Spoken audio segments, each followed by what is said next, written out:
إلهي لست للفردوس أهلا. Assalamualaikum warahmatullahi wabarakatuh. Para pendengar yang terhormat, selamat pagi.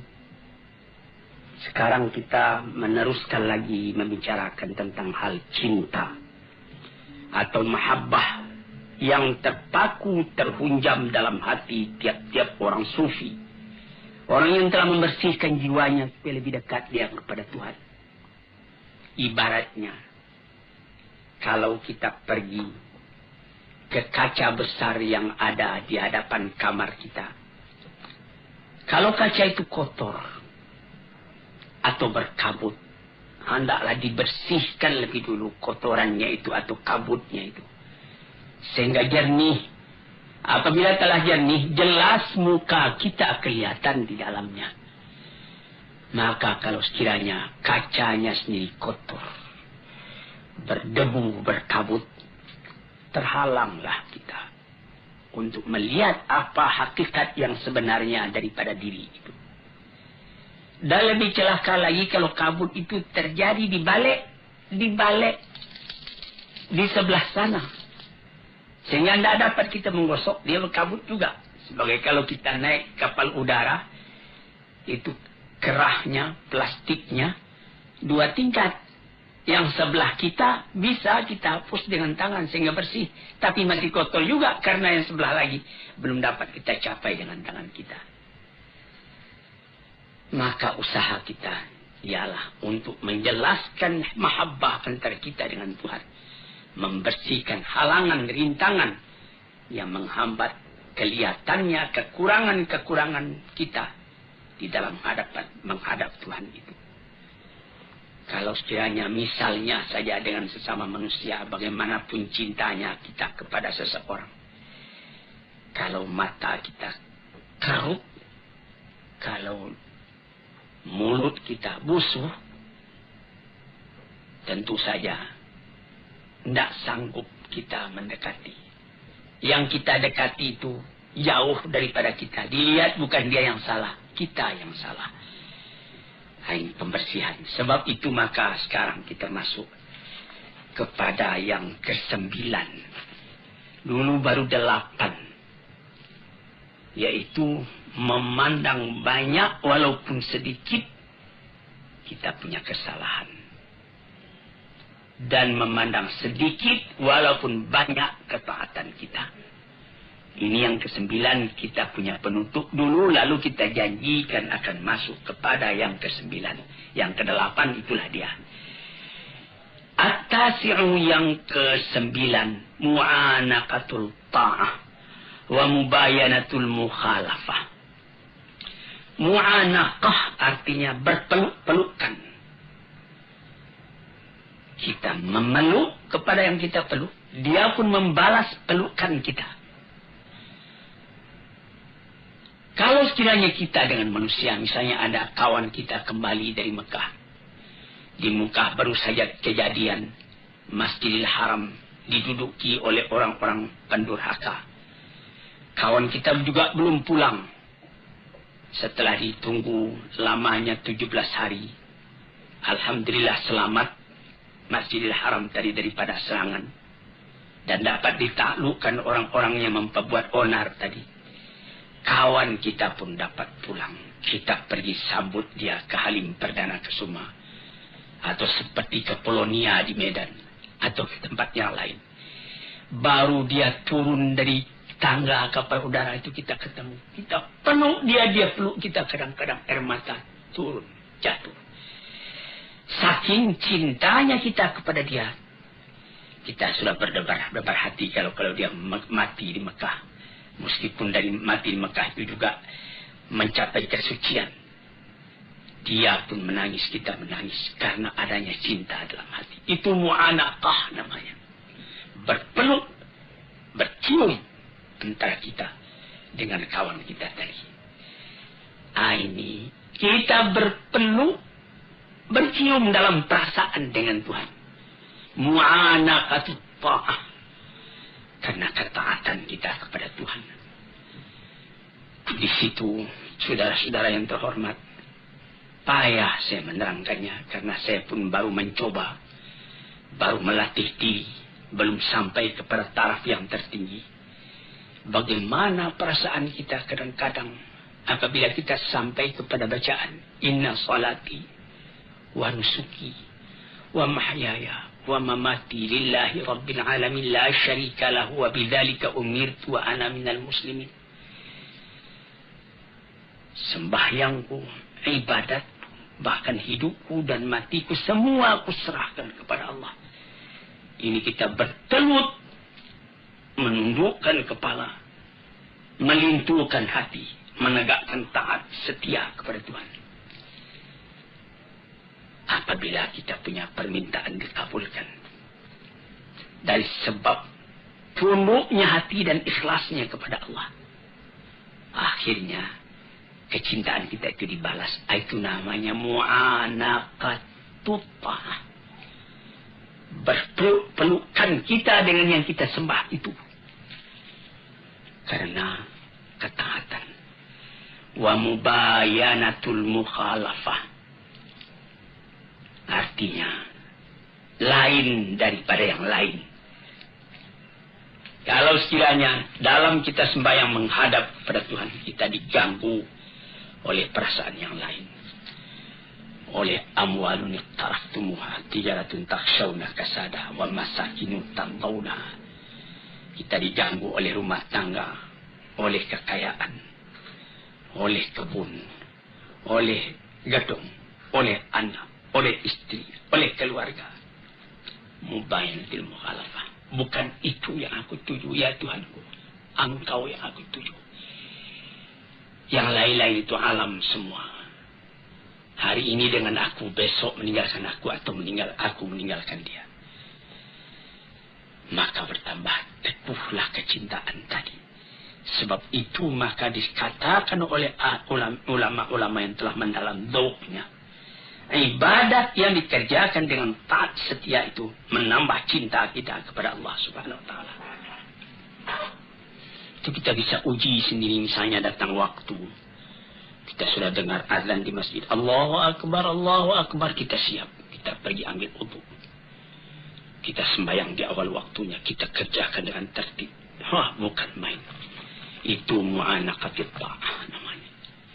Tapi kalau kita sudah mulai melalaikan, pukul 12 tengah hari masuk waktu zuhur, pukul 2:30 baru kita kerjakan zuhur tadi. Nampak bahwa kita cinta kepada Tuhan itu kendor. Nah, di sini tuan-tuan yang terhormat, yang ke-9. Jadi perkataan ini adalah dari seorang sufi, Sahal bin Abdullah At-Tusturi namanya. Yang ke-10, dukhulu sifatil mahbubi alal badali min sifatil muhib.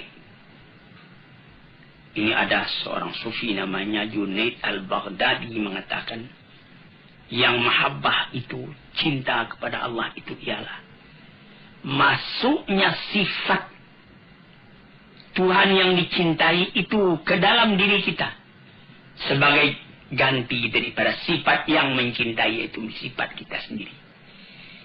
Ini lebih mendalam lagi perkataan dari Junaid al-Baghdadi ini. Sehingga yaitu sebutan yang dicintai itu Allah, sifatnya Rahman, asma'nya Wadud, Ghafur, Jabbar, Qahar, 99 banyaknya. Sama sekali memenuhi kepada hati orang yang mencintai. Sehingga tidak teringat lagi yang lain melainkan dia. Kita mengenal kepada orangnya karena tahu akan sifatnya.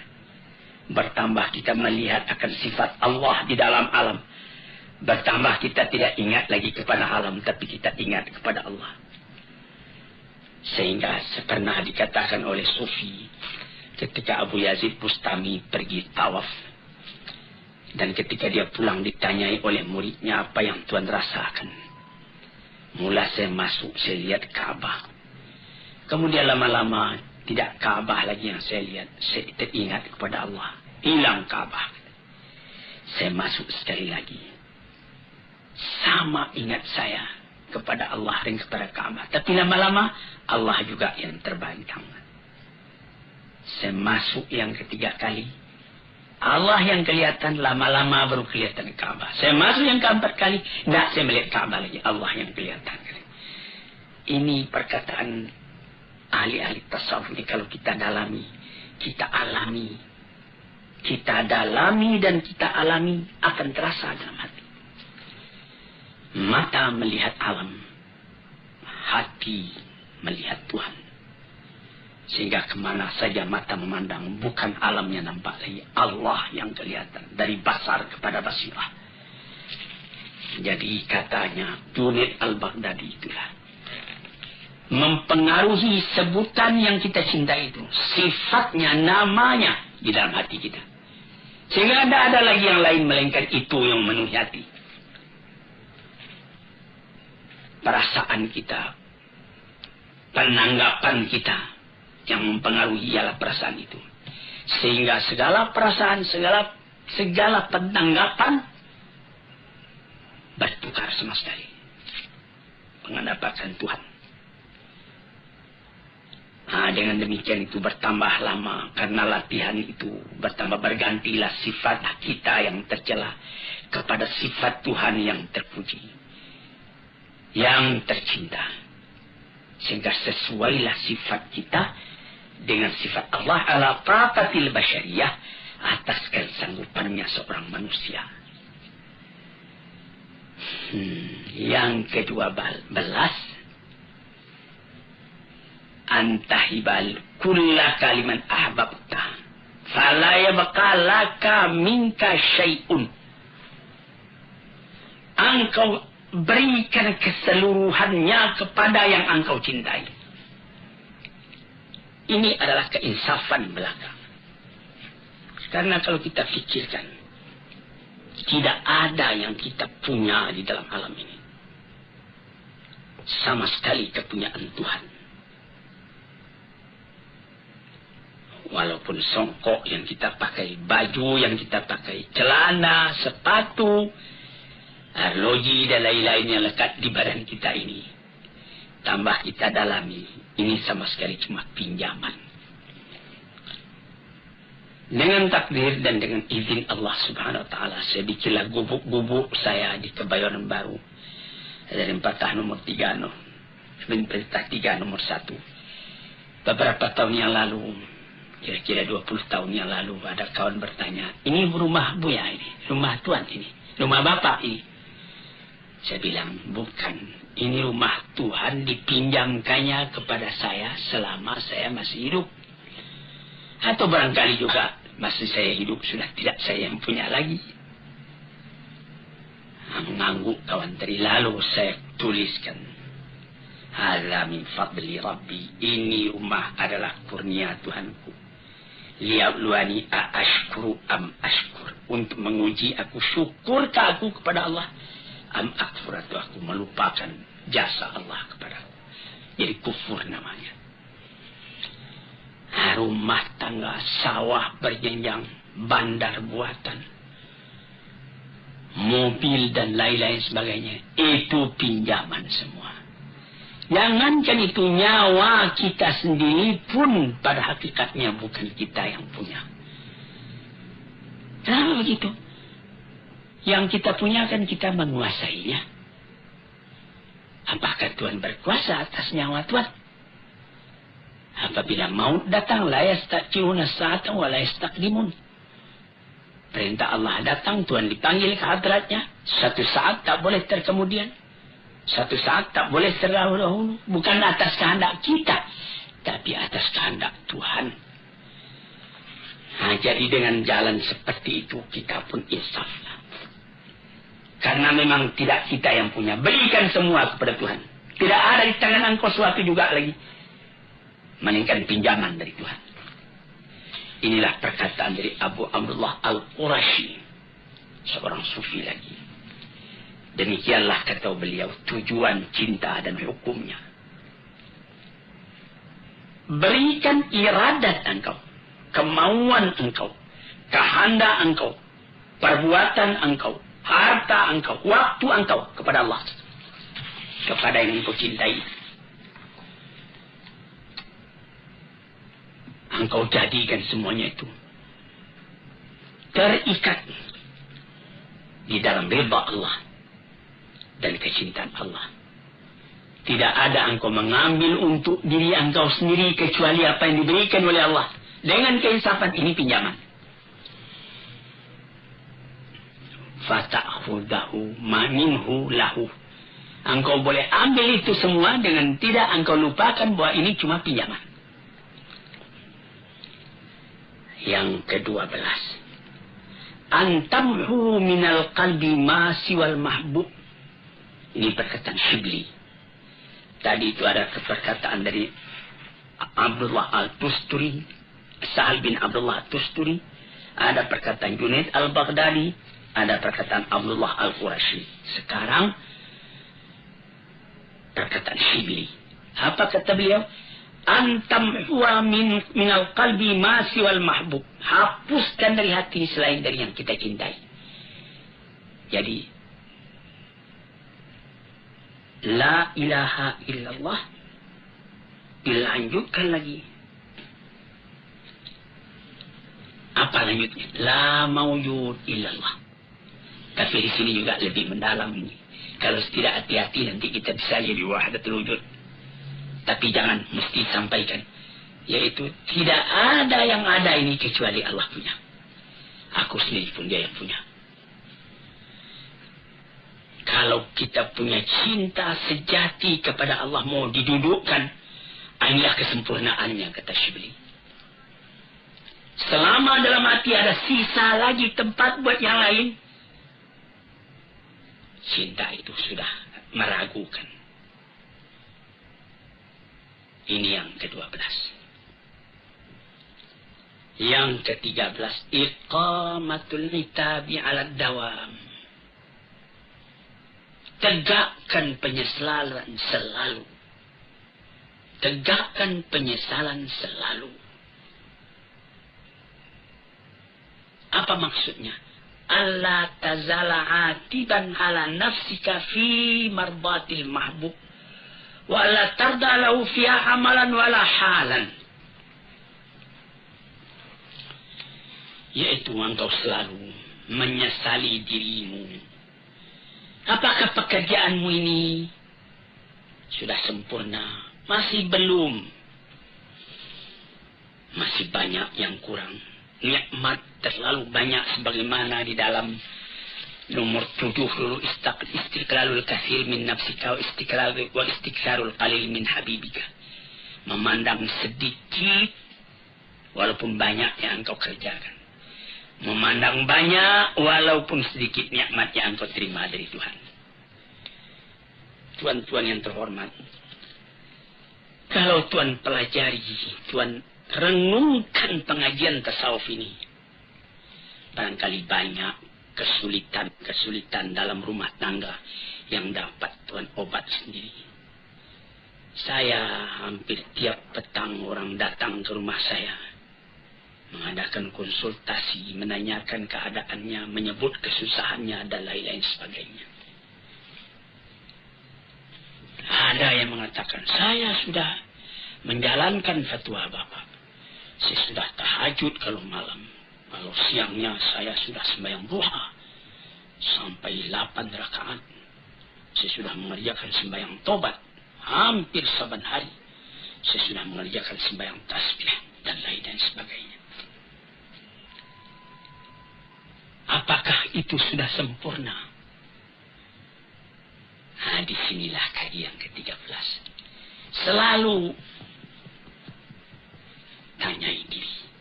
Karena menurut yang saya terima dari guru saya, ayah saya, Syekh Abdul Karim Amrullah, beliau mengatakan dalam riwayat yang beliau baca, Sayyidina Abu Bakar Siddiq itu badannya kurus, matanya cekung,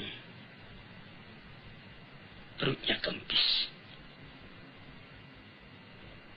Lalu ditanyai orang, inilah yang beliau anukan. selalu menyelidiki diri, menyesali diri masih kekurangan.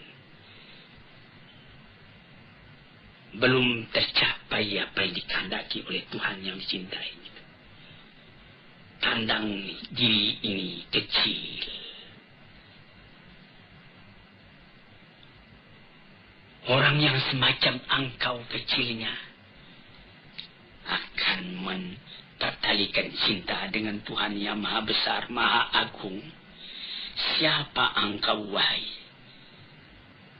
Tililah diri apakah sudah sampai taraf iman kita, taraf amal kita, ibadat kita kepada yang patut. Sampai Nabi kita sallallahu alaihi wasallam sendiri saban malam beliau tahajud. Siti Aisyah juga tahajud. Habis tahajud beliau sudah tidur kembali istirahat. Nabi masih saja tahajud. Hatta tawarramat qadamahu, sampai pegal dia punya kaki keduanya. Siti Aisyah bertanya, mengapa sebanyak itu Tuhan sembahyang? Padahal Tuhan punya dosa kan sudah diampuni. Apa jawab beliau? Alam akun abdan syakura. Apakah tidak pantas kalau aku bersyukur kepada Tuhan, katanya.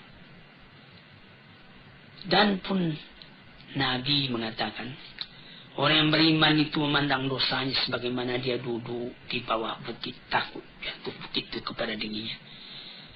Tidak ada dosa yang kecil, semua dosa dianggapnya besar. Yang di dalam kata modern tabkitul bangis, atau tolakkan hati atas perbuatan sendiri yang salah. Sekian 24 jam sehari semalam disediakan buat beribadat kepada Tuhan.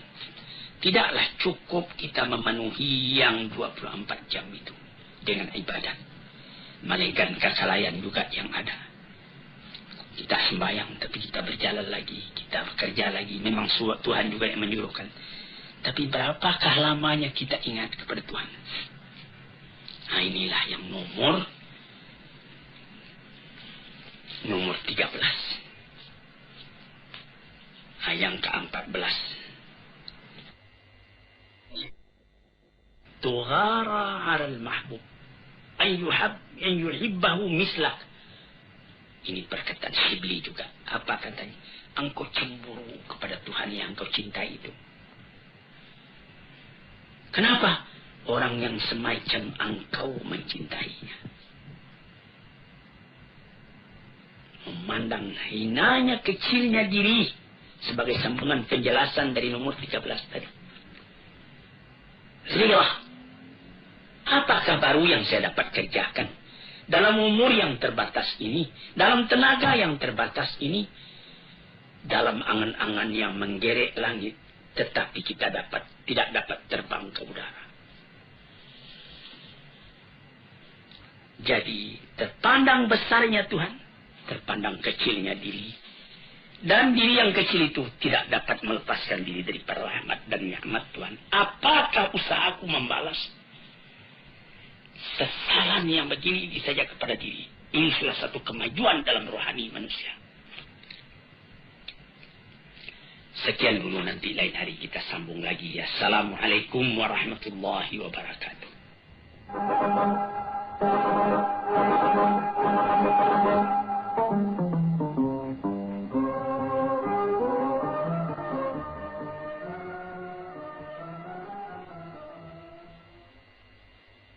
Assalamualaikum warahmatullahi wabarakatuh. Para pendengar, peminat kuliah subuh yang saya cintai dan saya hormati, saya ucapkan selamat pagi dan selamat mengerjakan ibadat sembahyang subuh. Badan sehat, langit cerah, alam terkembang, dan nikmat Allah berlimpah ganda datang kepada diri kita masing-masing.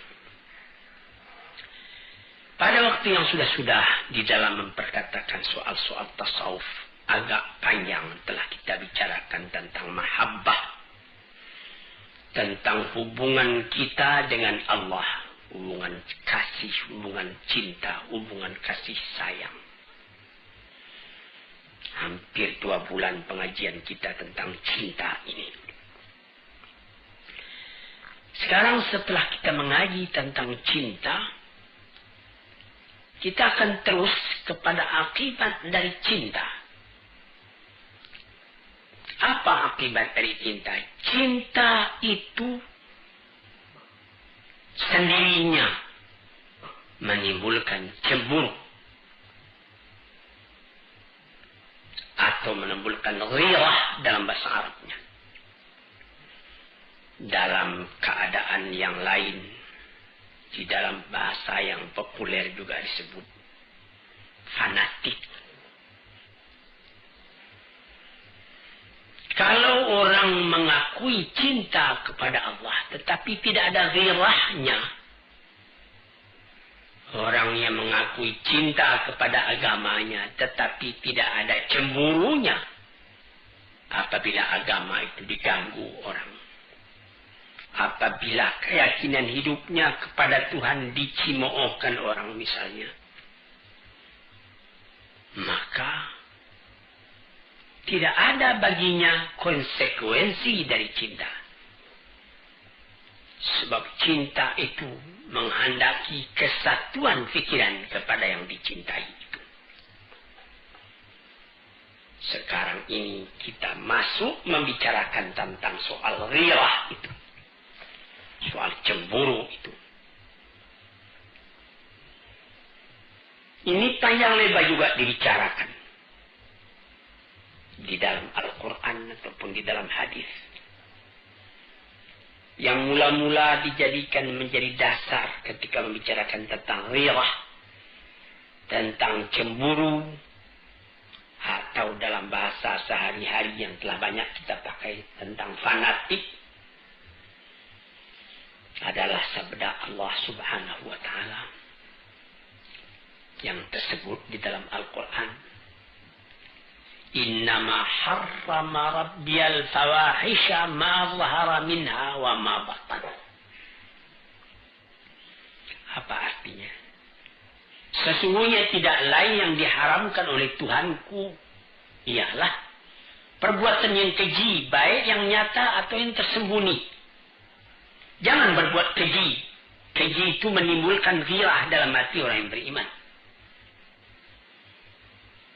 Ini dijelaskan di dalam hadis yang dirawikan daripada Abdullah bin Mas'ud radhiyallahu anhu, sahabat Rasulullah, di dalam sebuah hadis yang sahih riwayat Bukhari dan Muslim. Qala Rasulullah sallallahu alaihi wasallam, ma ahadun aghyar min Allah. Tidak ada sesuatu jua pun yang lebih cemburu dari Allah. Allah itu sangat pencemburu. Buktinya ialah dia mengharamkan segala perbuatan yang keji, baik yang terang atau yang tersembunyi. Allah tidak mau. Maunya Allah Ta'ala itu yang bersih. Jadi kita mesti berusaha. Tambah lama kita tambah bersih, tambah kita dekat kepada Allah Subhanahu wa Ta'ala. Tambah kita punya cinta berpadu dengan Tuhan. Nah, di sini kita melihat Tuhan Allah itu katanya dalam hadis ini, tidak ada seorang pun yang lebih cemburu dari Allah. Setengah daripada tanda cemburunya, Tuhan itu mengharamkan perbuatan yang keji, baik perbuatan itu nyata, kelihatan, atau perbuatan itu batin. Perbuatan yang misalnya yang lahir. Misalnya anak muda mengganggu seorang gadis misalnya di tengah jalan, itu namanya perbuatan keji. Atau tidak kelihatan oleh orang lain, tapi dalam hati kita sendiri ada niat busuk. Nah, itu amabatan namanya. Kita ketawa dengan orang, tapi kita punya hati benci kepada orang. Nah, itu namanya yang batin itu. Kita tidak menganiaya kepada orang tadi. Nah, sebab itu maka dijagalah perbuatan yang lahir yang akan nyata kepada sesama manusia atau akidah yang batin. Kalau sekiranya rasa-rasa batin itu masuk, lekas perangi. A'udzubillah, aku berlindung kepada Allah. Sehingga hilang perasaan-perasaan yang tadinya yang batin itu. Jadi di situ maka kecemburuan Tuhan itu pun dapat dihindarkan.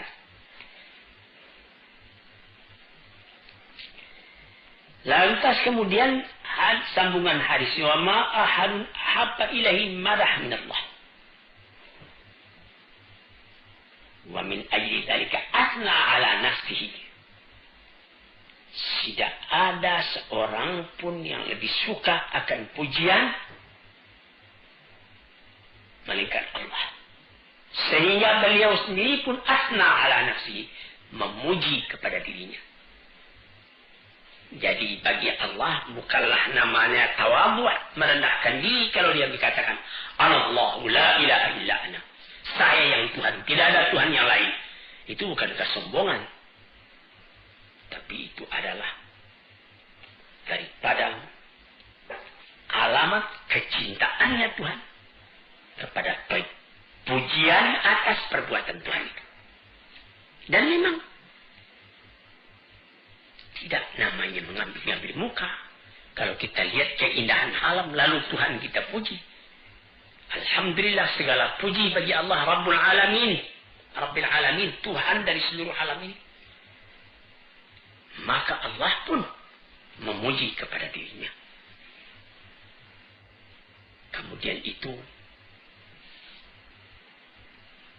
ma ahadun ahabba ilaihi al-'udhr min Allah. Dan tidak ada seorang pun yang lebih disukai daripada orang yang merasakan kekurangan pada dirinya, mengakui kekurangan itu.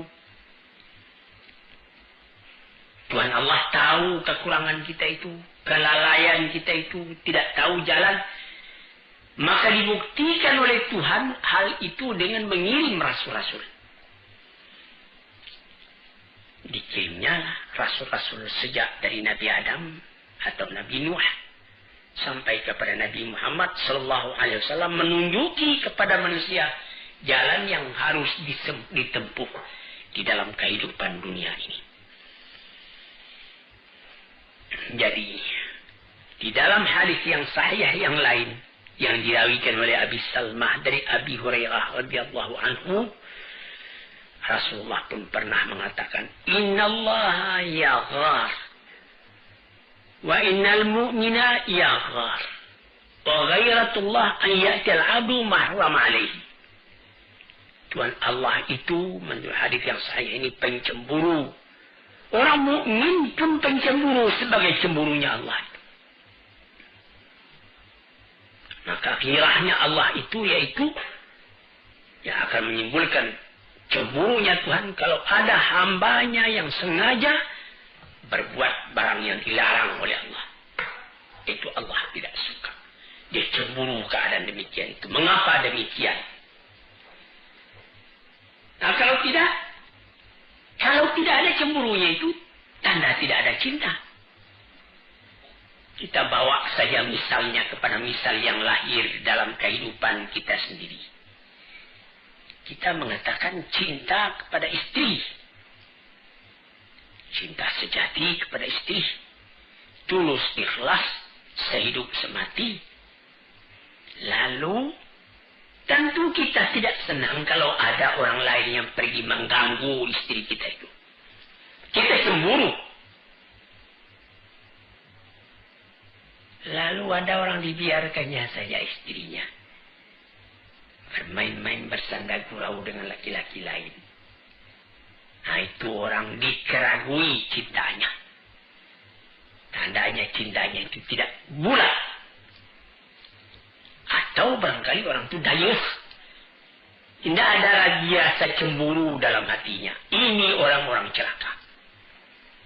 Sebagaimana pepatah orang Arab, fatana likulli musibatin fi dinihi Wa idza yusabu fatina li kulli musibatin fi malihi wa idza yusabu bidinihi lam yash'ur.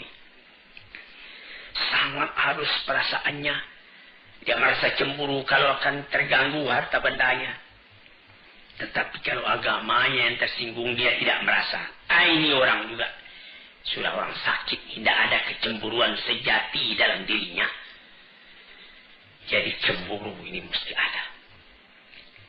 Kita sebagai umat yang beragama mesti ada cemburu. Karena dari sebab cinta kita kepada agama tadi. Misalnya ada orang injak-injaknya Quran. Lalu kita ketawa saja. Tandanya kita tidak beres. Tandanya kita tidak menghargai Al-Quran. Demikianlah seterusnya. Jadi cinta itu adalah akibat. Cemburu itu adalah akibat dari cinta.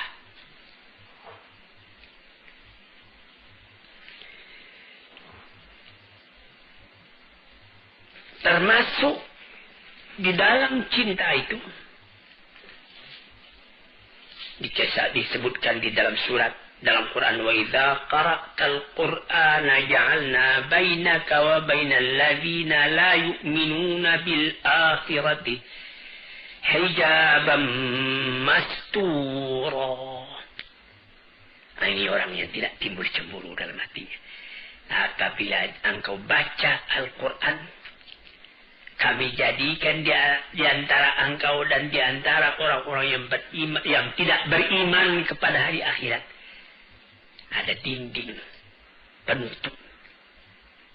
Ya, benar. Misalnya orang yang beriman didengarnya Al-Quran. Wa idza tuliyat alaihim ayatuna zadathum imana.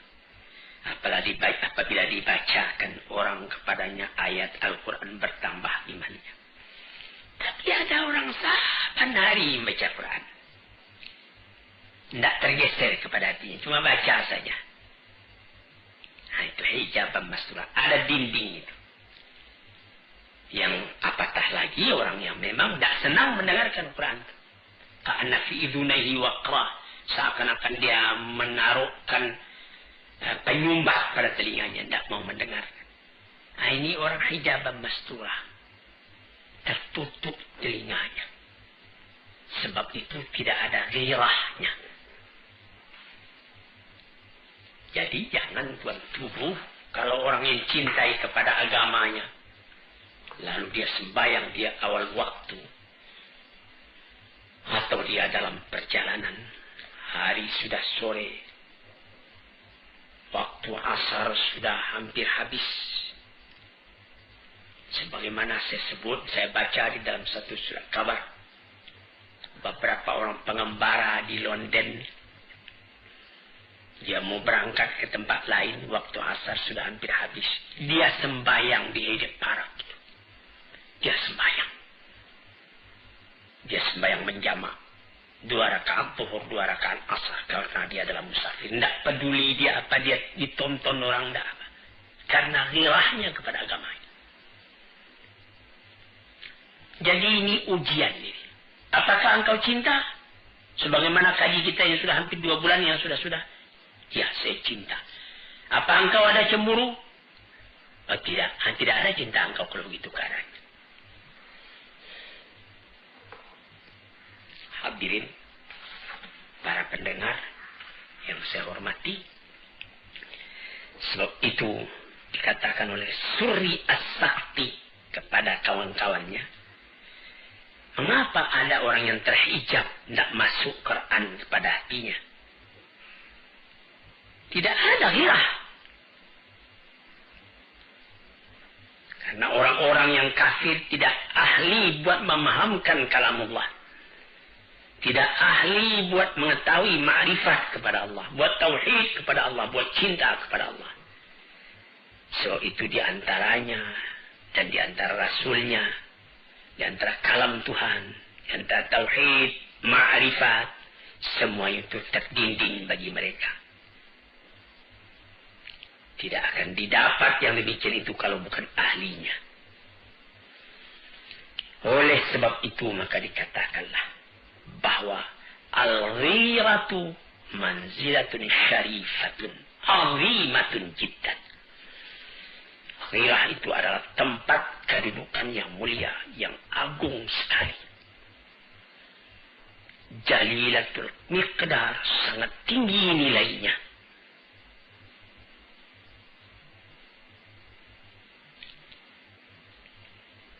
Nah, di situ. Jadi ghirah itu yaitu tidak suka dicampuri, tidak suka diganggu gugat hubungan kita yang begitu mesra dengan yang paling kita cinta. Dan sangat kita menjaga agar cinta yang menghubungkan kita kepada yang kita cintai itu, yaitu kepada Allah Subhanahu wa Ta'ala, tetap melekat pada kita. Jangan terganggu oleh yang lain. Nah, disitulah maka dikatakan bahwa ghirah itu yang pertama sekali ialah ghirah kepada diri kita sendiri, kepada hati kita sendiri. Apakah baru yang dapat kita kerjakan buat mencapai cita kita mendekati Allah? Di manakah kekurangan kita? Bertambah kita banyak memikirkan itu, bertambah menyesal kita kalau ada kekurangan. Bertambah kita buru lagi, menambah lagi. Menjauhi sifat-sifat yang tercela, memenuhi diri dengan sifat-sifat yang terpuji. Itulah ghirah yang menjadi keistimewaan dari jiwa yang suci, yang bersih, yang tinggi.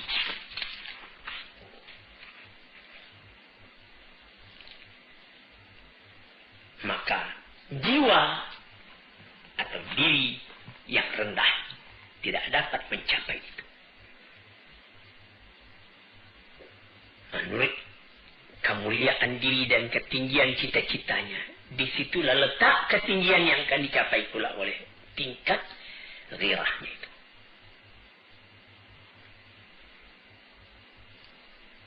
Dibagi pula oleh ahli-ahli tasawuf ghirah itu.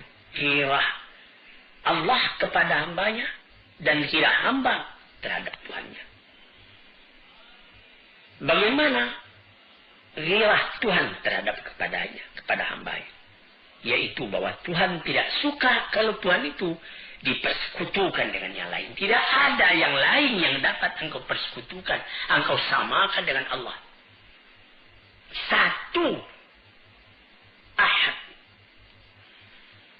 Sehingga Bilal bin Rabah, ketika dia sudah dijemur di cahaya matahari, dihimpit badannya dengan batu, cuma tunjuknya saja yang bergerak, cuma tinggal tunjuk. Ahad, Allah satu, Allah satu. Nah, itulah. Di dalam badan menderita, hati senang. Karena teguhnya yang ghirah kepada keinginan. Hadirin, bagaimana pula ghirahnya Tuhan kepada hamba, kepada Tuhannya? Ghirah kepada dirinya dan ghirah kepada orang lain. Adapun ghirah kepada Tuhannya, tidak dia jadikan amalnya, perkataannya, ahwalnya, waktunya, nafasnya selain untuk Tuhan. Dan kalau ada orang lain yang mengganggu hubungan dengan Tuhan itu, timbul marahnya. Dan dia tidak mau kalau haknya dengan Tuhan itu dipandang enteng oleh orang yang memandang enteng. Hadirin yang terhormat, kita habisi hingga itu dulu. Agak 2-3 kali lagi kita bicarakan